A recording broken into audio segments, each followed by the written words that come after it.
Hi everyone, thank you for joining us. My name is Alex Wint. I'm a representative at Lucent Vision, and I'm interviewing Dr. Tanya Carter today, who's an optometrist. Dr. Carter, thank you for meeting with us.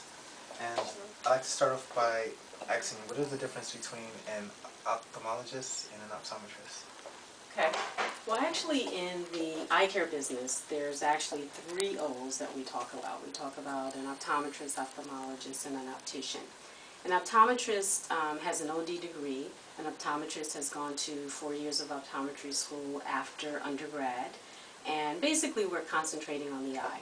We learn about other aspects of the overall systemic health, concentrating on those problems that may have ophthalmic ramifications. An optometrist looks at, for the most part, 3 parts of the visual system. We look at how well you see, and we correct those with glasses and contact lenses. We look at how you process information. So it's not just about how clearly you can see, but how well do you process information. So we look at your binocular vision, for example. A person may have problems converging their eyes, so they're trying to read, they can't converge their eyes all the way in, or they converge too much. So that will interfect with how you take in the information, and therefore it can interfere with learning, for example. So we heavily deal in the vision-related learning problems, okay? You can have a problem with focusing, and that's going to interfere with your ability to stay on target when you're trying to read, not lose place when you're reading. It can cause you to get headaches and things like that. So we focus on that, and we will manage those kinds of conditions. We manage them with different type of ophthalmic lenses. For example, we may put a child in a bifocal lens and because they have a problem with their focusing system, where a lot of times you think of bifocals as something that only older people wear. But we put children in bifocals as a management tool. We also do vision therapy. Vision therapy specifically taps into the visual system, the brain, and you can teach the brain how to better direct the eyes because it's a learned condition. So that's what an optometrist does. An optometrist also deals with detecting and treating eye diseases like glaucoma, like conjunctivitis and iritis. And then also we look at the back of the eye, and we will manage conditions like diabetic retinopathy and detect them, for example, and macular degeneration. And in those situations, we may need to refer on to an ophthalmologist. So we work along with ophthalmologists as well. Okay. An ophthalmologist has gone to medical school. They're medical doctors. They will then specialize after medical school in the eye. And one of the big differences is that an ophthalmologist will do surgery. You may have general ophthalmologists that do not do surgery, and so therefore an optometrist and ophthalmologist there will overlap a lot in terms of what they do. We will then do vision therapy, general ophthalmologists will not, but then you have the ophthalmologists who do the surgeries, and we don't do surgery. And you can have ophthalmologists that specialize in different aspects. You have a retina specialist, a cataract specialist, a cornea specialist. Okay, so that's pretty much how they differentiate themselves as well.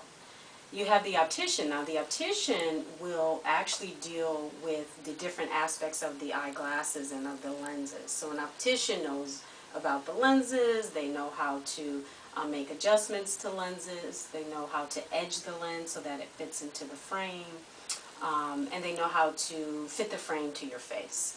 So those are the basic differences in terms of the 3 O's that we talk about with vision care. I see. And what inspired you to become an optometrist? You know, when I was looking at careers in my during my undergrad education, I wanted to go in the healthcare career, and just exploring the different types of careers.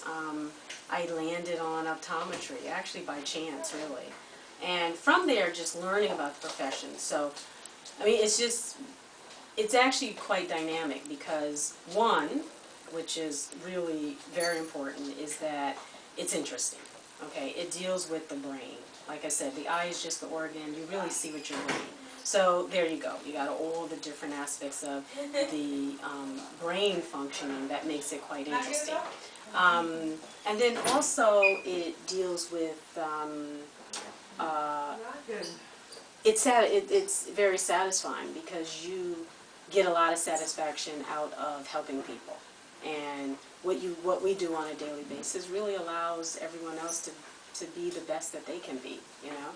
So you get a lot of satisfaction from that. So, you know, that coupled with just, it's an interesting field. There's a lot going on. There's a lot going on with the eyeball itself, but then there's a lot going on with the whole processing of information that just makes it pretty interesting. It's never a dull day, you know. How long have you been doing this? For 20 some odd years. I graduated optometry school in 1987. I did a residency and then started from 87 to 88 and then started practicing in 88. It seems as if you have a lot of experience in your field, given the time frame that you've been working here. I have a question though. On a general basis, what issue do you see within your practice that is most predominant? For instance, do people come in here with pink eye or irritation, dryness? You know what? It's so varied. I mean, optometry, how I practice, I'm primary care. Okay. So as a primary care optometrist, you deal with everything. And you see everything because you see all different ages. I will examine infants all the way up to as old as you can possibly be. You know, I've had patients in their hundreds. I have patients, you know, little babies. So that's going to bring all kind of things. And each day you never know what you're going to get. You know, you never know the age population that you're going to get. And, you know, so we get a lot of different conditions. And certainly the refractive conditions are very prominent. You know, I need glasses, I need to see. But within a day, you'll get dry eye. Dry eye is very prevalent, actually. I always tell my students the #1 cause of red eye is really dry eye. It's not a pink eye. It's not conjunctivitis. So dry eye, especially nowadays, is becoming very, very prevalent. I would say almost a lot, you know, especially older patients come in here, pretty much all have dry eye. But like I said, you kind of get almost everything, really. I see.